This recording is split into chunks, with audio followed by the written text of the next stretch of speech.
Hey gang, welcome to Minute Tech. I'm Jim Spellos, and today we're going to talk about Gmail operators. You see, we all know how to search on Google, but most people don't realize you can do very similar, if not more extensive searches within your email, within your Gmail, to be specific, to make sure you can easily, or at least more easily, find that needle in a haystack. So let's get into my Gmail.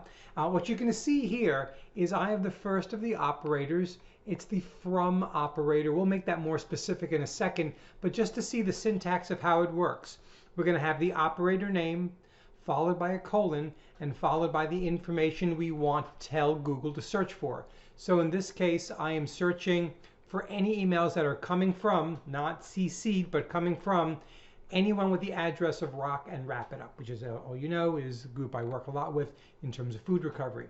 Let's be more specific though. Let's take this from and then put in there a person from within the organization, in this case, Diane Mandelbaum. So when I do that and hit enter, what we're going to see in this email area are just those emails. Pretty cool as a first check. But let's say the first one here had sponsorship and I don't want that in there. We can take an old friend of ours from Google, which is the minus sign, which is probably the most powerful operator I know of in Google, and use it to eliminate a word. So I'm going to eliminate the word sponsorship. I'm going to have to type it properly and spell it correctly. But by putting that operator, no space, and then what I want to remove, I'm able to take out from that list any of the emails that have that word sponsorship. Now, as you can tell right now, this is an additive approach, so we can do a lot of things here.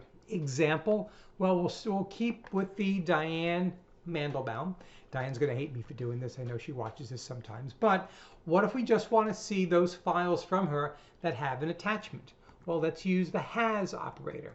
Has attachment. You're going to see what I've been playing with that we're going to get to in a second. But now we just get all of those emails that include an attachment. So we can really focus it. Now we can even go more so here. We can tell it the file type we want. So we can use another operator. File name, and again, spelling it properly really is important. And let's say JPEG. I just want to know what's sent from her.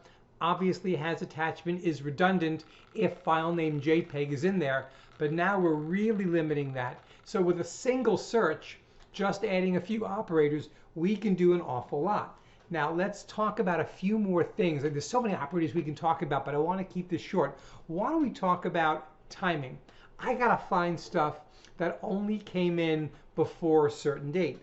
Well, for this we have both the before and the after operators, one at a time.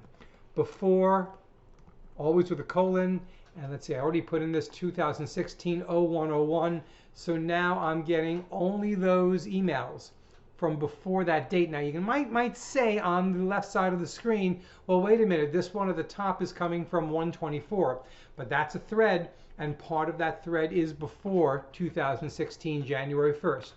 We can then go, okay, we want it before 2016 January 1st, but after 2015/12/25. Pretty specific here, right? Don't know if I'm going to get very many in here, but there are a few that are there, and we're able to see them all.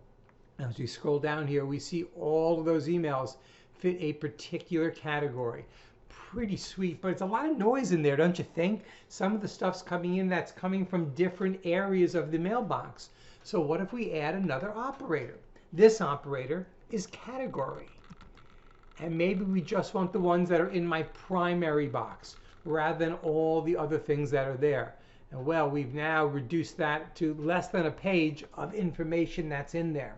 We can use that category to go updates. We can also include with another operator in that can include what's in the spam and what's in the trash. So much that we can do here just with these different operators. So let's just go and see it all in action together.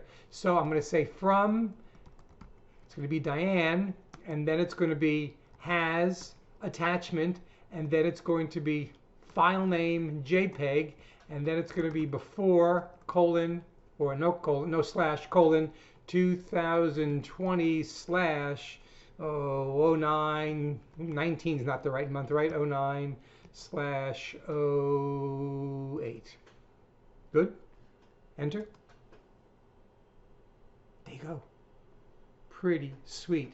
So don't forget, use Gmail operators. Basic ones we talked about today: from, before, after, has. If you want a full list, send me a note. Happy to send it to you. But play around with these, because one thing we want to make sure with all those emails in your Gmail client, we want to make sure you can find them as quickly and as easily as possible. So that's your Minute Tech tip for this week. Hope you're enjoying your week and staying safe. Talk to you soon. Bye-bye, gang.